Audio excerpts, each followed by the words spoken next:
జీవితం పంచిన కష్టాలను కన్నీళ్లను పంటి బిగువన తొక్కిపట్టి సప్త సముద్రాలు దాటి విజయ తీరాలు చేరిన ఓ మధ్యతరగతి పాఠశాలి ఆవేదనలోంచి పుట్టిన ఆలోచనలతో తోటివారికి తోడుగా నిలిచేందుకు నడుము కట్టిన ఓ యువ ఆదర్శమూర్తి.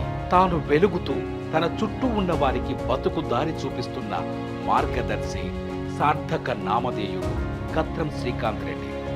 దేవుడు కొందరిని ప్రజల కోసమే పుట్టిస్తాడు. ఎంత డబ్బున్నా, లగ్జరీగా బతికే అవకాశం ఉన్నా తోటి వారికి తోడు నిలవాలనే మనసున్న మనిషి శ్రీకాంత్ రెడ్డి. అమెరికాలో ఉన్న అమ్మలాంటి ఊరిని మర్చిపోలేదు.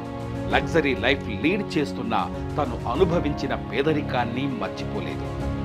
తోటివారు కష్టంలో ఉన్నప్పుడు తోడుగా నిలబడటమే నిజమైన మానవత్వమని నమ్మి పేదలకు అత్యవసరమైన విద్య, వైద్యం, తాగునీరు వంటి మౌలిక వసతుల కల్పనకు పూనుకున్నారు. తాను స్థాపించిన కత్రం చారిటబుల్ ఫౌండేషన్ ఆధ్వర్యంలో భవిష్య భారత్ అనే ఎన్జిఓ నిర్వహణలో కత్రం ఆరోగ్య సేవ మొదలుపెట్టారు. సూర్యాపేట జిల్లా కోదాడ కేంద్రంగా మొబైల్ ఆసుపత్రిని ఏర్పాటు చేసి ఎంపిక చేసిన గ్రామాల్లో ఉచిత వైద్య సేవలు అందిస్తున్నారు. కత్రం శ్రీకాంత్ రెడ్డి అందిస్తున్న సేవలన్నింటినీ మీ ముందుకు తీసుకొస్తోంది సుమన్ టీవీ.